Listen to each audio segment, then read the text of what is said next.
Então, nessa ação penal 503, 65, 28, 23, depoimento de Eduardo de Abreu Lima Bisotto. Senhor Eduardo, como lhe adiantei, o senhor está então como testemunha. Na condição de testemunha, o senhor tem um compromisso com a justiça em dizer a verdade e responder as perguntas que lhe forem feitas, certo? Eu vou adverti-lo apenas por força de lei que se o senhor mentir, se o senhor voltar com a verdade, o senhor fica sujeito a um processo criminal, certo? Certo. Dito isso, eu vou passar a palavra então à defesa de Márcio Faria para perguntas.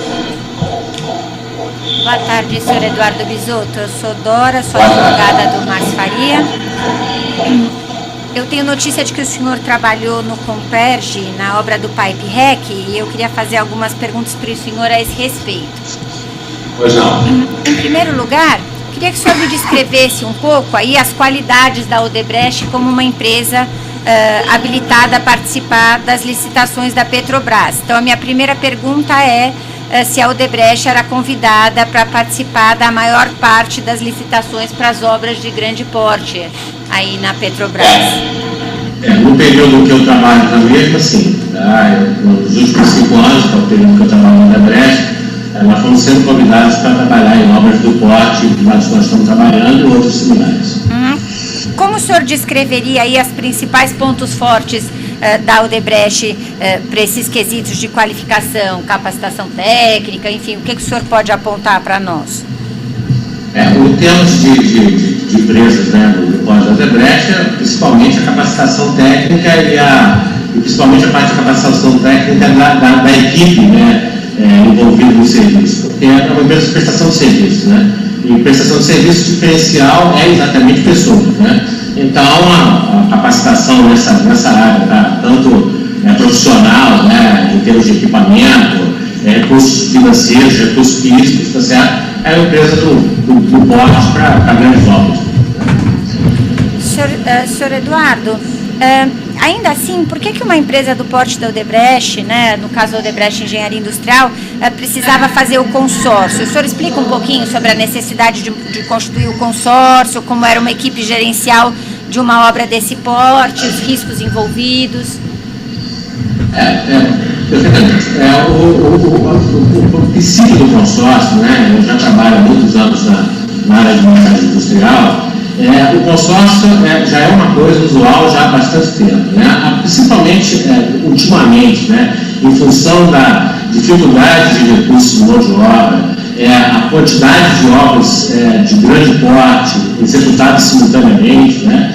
E essa carência que ocorreu no Brasil no período aí de falta de profissionais capacitados, esse negócio todo, sempre que possível, né? E seja estratégia, né? O consórcio facilita essa divisão de habilidades, né? Você ter dentro das empresas, as empresas com capacitação, que naquele momento, às vezes naquele determinado empreendimento, você não tem, por mais maior que você seja, você não tem o recurso necessário para aquele empreendimento, porque você não consegue um profissional, às vezes, por própria exigência do cliente, né? Eu posso citar como exemplo a minha função. Era exigência contratual que o gerente de planejamento tivesse 15 anos de experiência em obra daquele porte, tivesse um curso de pós-graduação, tá certo, em gerência de empreendimento. Então, quer dizer, é um tipo de mão de obra que você não tem disponível no mercado a qualquer momento.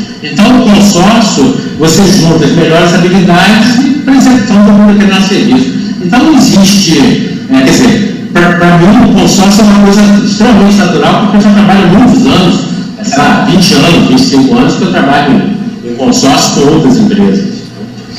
Perfeitamente, senhor Eduardo. Entrando então um pouquinho justamente nessa função mais específica do senhor, de trabalhar na parte de orçamentação, o senhor pode nos dar alguns esclarecimentos sobre como funciona a elaboração de uma proposta para participar de licitação de uma obra de grande porte, como foi essa específica do Pipe Rec, o custo envolvido, quantas pessoas têm que se debruçar sobre esse trabalho, como é que é isso? Bom, vamos dizer assim, eu vou resumir a minha parte, que é a parte de elaboração técnica, tá certo, da proposta. Tá? começo da proposta, na verdade, a gente recebe, quer dizer, é montado um grupo, né? Normalmente na Odebrecht, tá certo? É montado já um grupo. Posso continuar? Pode sim. Na Odebrecht se monta um grupo, esse grupo que orça, normalmente, tá certo? A não ser que haja alguma coisa no meio do caminho, é a equipe que, caso a gente seja vencedora do processo, é a equipe que vai gerenciar e vai tocar o empreendimento, né? No caso específico do KPR do Compete, nós recebemos esse convite, tá certo, se eu não me falha a memória, tá certo, no início de 2011, né? Para uma obra que era para se fazer todas as interligações de todas as unidades do Compete, né? Ou seja, faria toda a parte de interligações de linhas de processo, energia elétrica, tá certo? Por um prazo de aproximadamente 3 anos, tá? Com uma previsão de entrega nessa proposta, também se não me falha a memória, para abril ou maio do mesmo ano. Se formou um grupo que normalmente é formado de pessoas com expertise na área, que no caso era o meu caso, né? Eu já tinha uma expertise em área de petroquímica, né? Para se elaborar uma proposta que você tem toda uma documentação que acompanha, que é o memorial descritivo, a Petrobras determinando os prazos, a forma construtiva, as normas que têm que ser adequadas, a equipe mínima responsável pela condução, a qualificação dessa equipe mínima, e em cima disso, está certo, o valorista, ou seja, os fornecedores que são cadastrados Petrobras e são passíveis, tá certo, de serem consultados para fornecer preços, insumos de fornecimento de materiais, etc., subcontratados que você pode utilizar como preços de projeto, que também são qualificados pela Petrobras. Você monta basicamente um grupo, esse grupo faz um planejamento inicial do que é a obra, se o prazo dela é execuído, se o prazo dela é execuído. A gente faz uma estimativa inicial de ordem de grandeza, né? E passamos isso, tá certo, para as instâncias, tá certo, superiores, para uma avaliação se continuamos ou não. Tendo o aval de continuar, se completa a equipe com os recursos necessários, normalmente numa obra desse porte, em torno de 10 a 12 engenheiros com senioridade, ou seja, em torno de 10 a 15 anos, com experiência no ramo, e que se começa a se fazer coleta de preços, fazer os levantamentos, visitas técnicas, ou seja, fazer todo o levantamento necessário para a composição do preço, né? Numa obra também desse tipo da Petrobras, toda a orçamentação ela tem um procedimento feito pela Petrobras, que é um demonstrativo de formação de preço, aonde você tem que apresentar para a Petrobras todas as considerações de quem você contratou, os contratos principais, os valores, a quantidade de horas que você usou. Você monta uma equipe, essa equipe elabora no prazo dado pela contratante, o orçamento. Nesse orçamento, na verdade, o caso iniciado há 3 meses, depois foi prorrogado para 4. Né? Nesse período, o custo médio, né, isso varia muito de acordo com a necessidade de detalhamento que você precisa, mas não fica entre 3 e 5 milhões, tá certo? Um orçamento nessa magnitude do KPR, né? Tá certo? E, bom, eu não sei, muito, vou dizer, bastante extenso essa área. Se pudesse ser alguma coisa mais específica. Não, muito obrigada. Esses esclarecimentos justamente que eu queria obter. O senhor está me relatando aí um processo custoso, complexo, enfim, trabalhoso e bastante técnico para a apresentação dessa proposta. Eu queria apenas que o senhor explicasse de novo, porque também é importantíssimo esse caráter de transparência. Esse demonstrativo de preço que é apresentado à Petrobras, ele permite que a Petrobras identifique tudo, quer dizer, o senhor diria que também é um processo bastante transparente? Sim, o demonstrativo de informação de preço, ele é uma parte, inclusive, que ele é incorporado ao contrato, e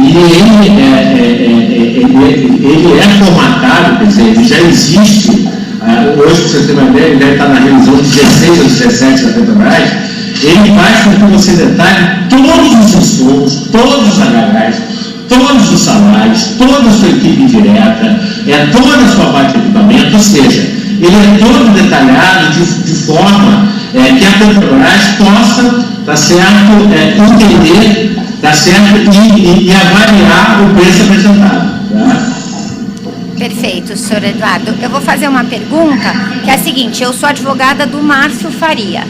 A notícia que eu tenho é que a empresa funcionava de forma extremamente descentralizada. Então, só para ficar claro, quer dizer, essa discussão técnica depois de aspectos já da proposta e tudo, o Márcio Faria participava disso? Ele estava presente no dia a dia do seu trabalho? Como é que é isso? Não. A Odebrecht, né, quer dizer, a Odebrecht, no caso dos nossos consociados nesse empreendimento, depois, toda essa negociação, toda essa negociação que teve contrato, a apresentação da proposta, ela é feita pela obra, ou seja, tem um diretor de contrato e tudo é reportado ao diretor de contrato. A gente não tem nenhum tipo de envolvimento com nenhuma liderança, nem da Odebrecht, nem de qualquer outra empresa consorciada. Perfeitamente. Então, aí já no âmbito do consórcio, no caso do PipeRec, o senhor quer dar uma explicação para nós como é que era árdua, difícil e detalhada essa negociação a respeito dos valores definidos, dos contornos do contrato que é fechado? O contrato do PipeRec, né, ele teve uma particularidade, né, que da ocasião, né, da próprio desenvolvimento do Compete, você normalmente, né, as obras de interligação, né, são obras que elas são extremamente complexas. Por quê? Porque elas afetam toda a área do Compete, né? É tipo aquele negócio, né, para exemplificar de uma maneira assim mais popular, né? Se imagina-se uma cidade onde a gente é responsável pelo esgoto, onde a gente é responsável pela iluminação pública, onde a gente é responsável pelo abastecimento, ou seja, você faz todas as interligações e as unidades são os prédios, as casas, né? Então você acaba que você tem uma interface muito grande com tudo que está acontecendo ao mesmo tempo, porque você interfere com todas as áreas de processo.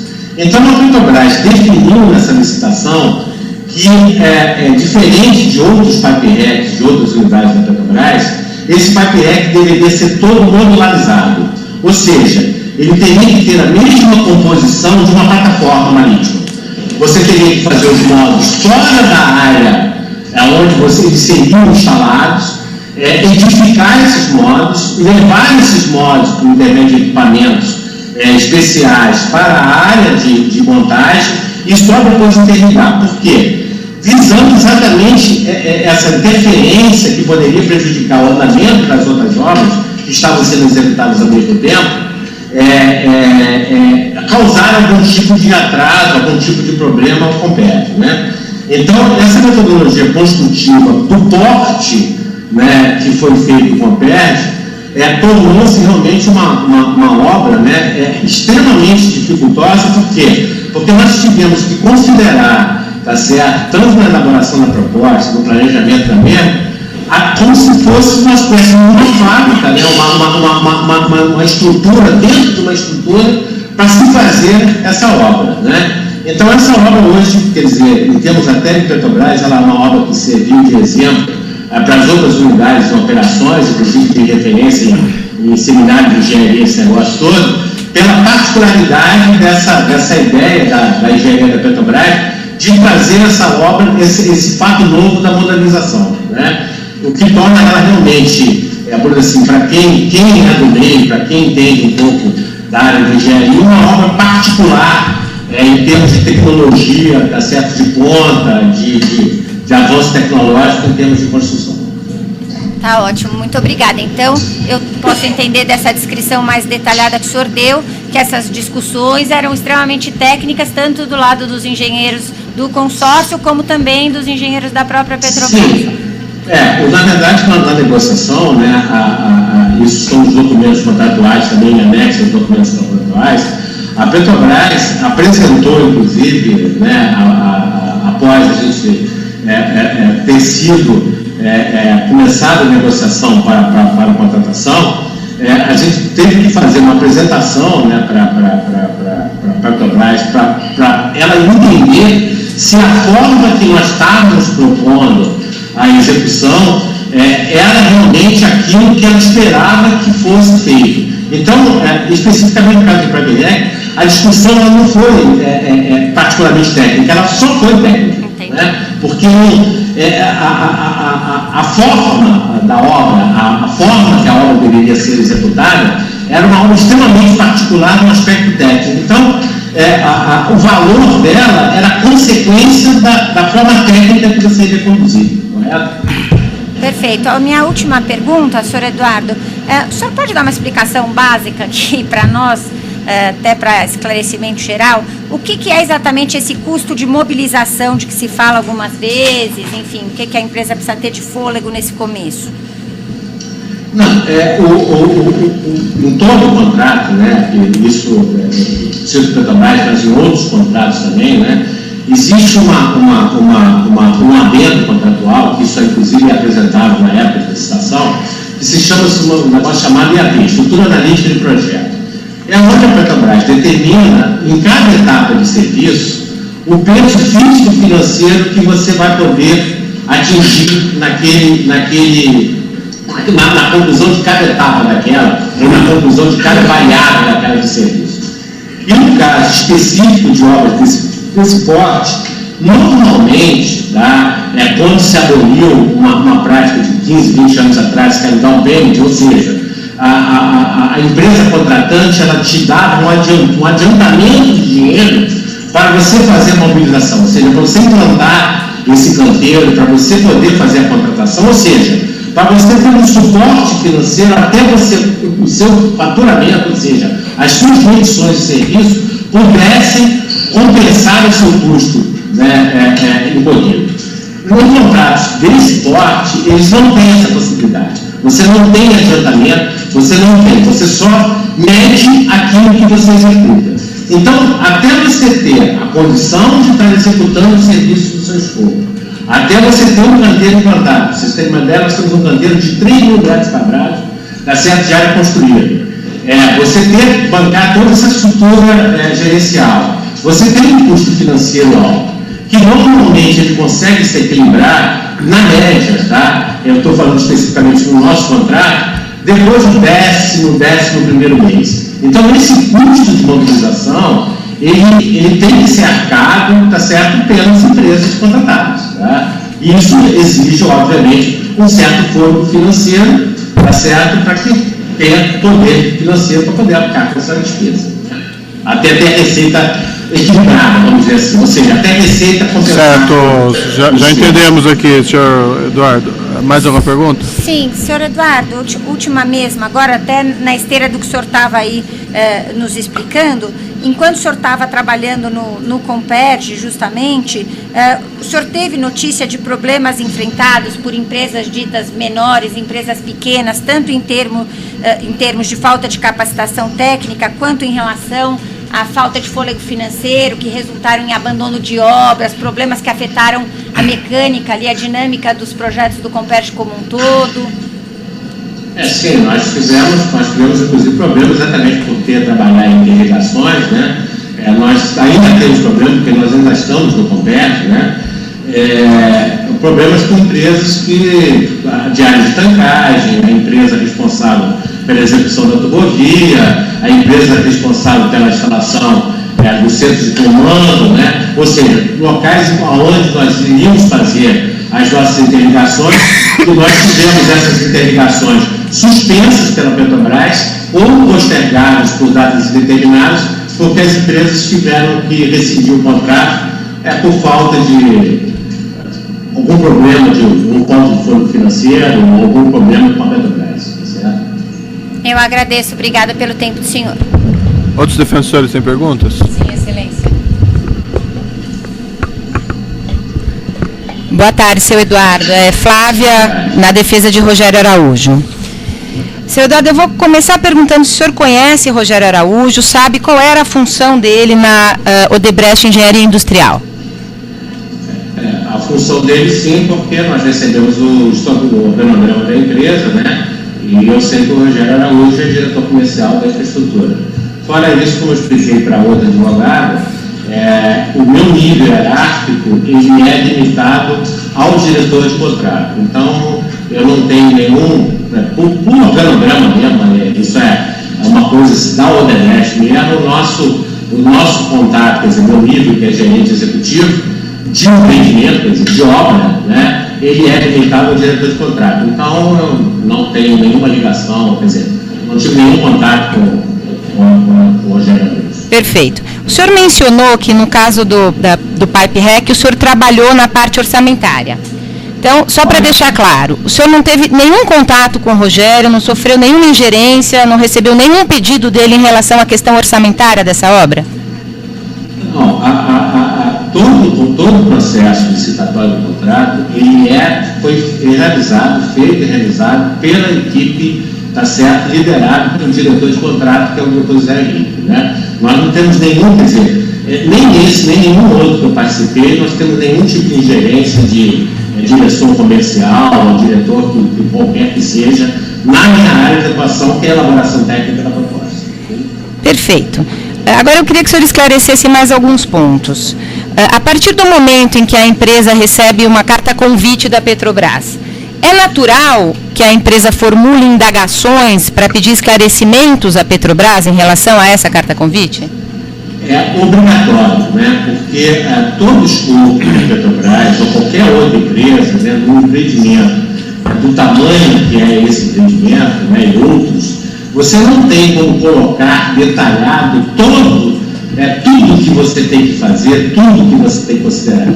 Então, as perguntas e respostas, tá, elas são obrigatórias porque elas depois fazem parte do contrato em si. Então, são exatamente aquela parte, principalmente técnica, de esclarecimentos de projeto, esclarecimentos de prazo, esclarecimentos de condição, especificamente de prestação, tá certo? Que você faz a amarração das perguntas e respostas. Especificamente no Compete, se eu não me engano, foram mais de 160 perguntas e respostas.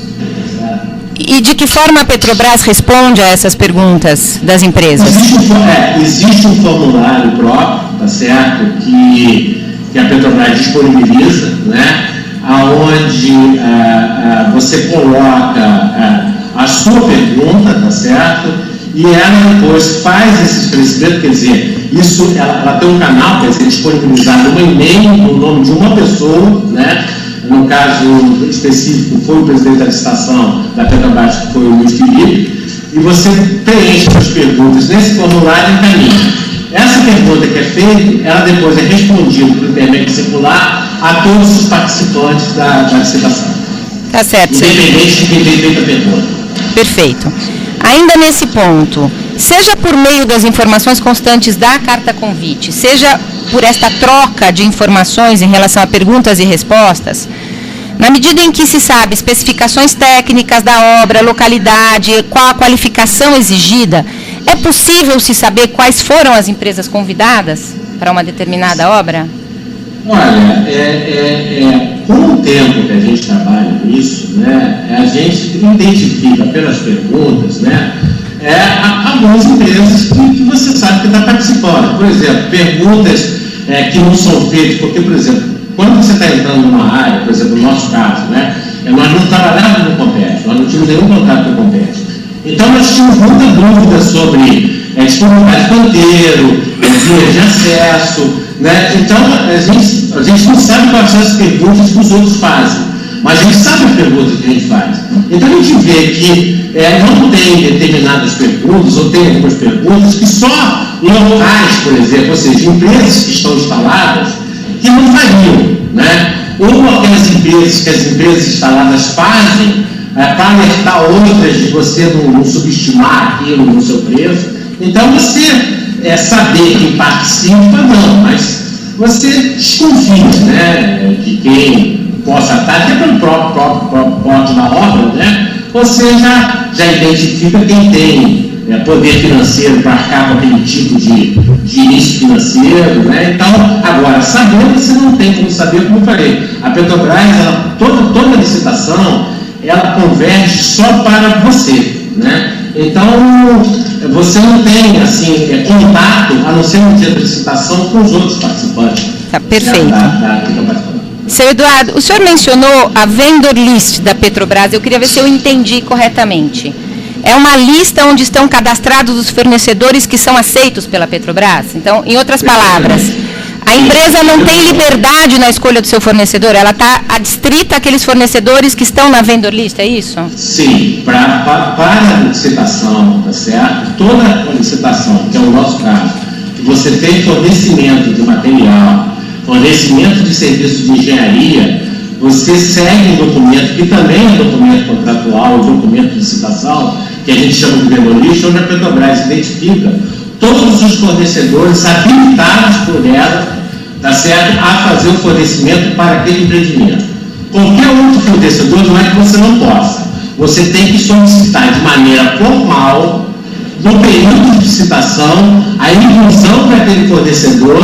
A Petrobras pode ou não concordar, e se ela concordar, obviamente ela responde e todos os participantes também têm acesso àquele fornecedor. Tá? Perfeito. Também aproveitando um pouco do que o senhor já falou em relação ao demonstrativo de informação de preços, também só queria ver se eu entendi corretamente. Por esse demonstrativo, cada empresa tem que mostrar em todos os itens como chegou no preço que está ofertando, é isso? Exatamente isso. Perfeito. E uma última pergunta, o senhor se referiu a negociações havidas, né, entre o pessoal que fica na obra e o pessoal da Petrobras. Essas negociações estão todas registradas em atas? Todas registradas em atas de reunião e anexo ao contrato também. Tá, ótimo. Muito obrigada. Não tenho mais perguntas. Algum defensor tem perguntas? Ministério Público tem perguntas? Não, obrigado. A ciência de acusação tem perguntas? O juiz também não tem perguntas nesse caso. Então, eu declaro encerrado o depoimento do senhor Eduardo de Abreu Lima Brizoto. Senhor Eduardo, agradeço o seu depoimento. O senhor está dispensado. Muito obrigado. Muito obrigado.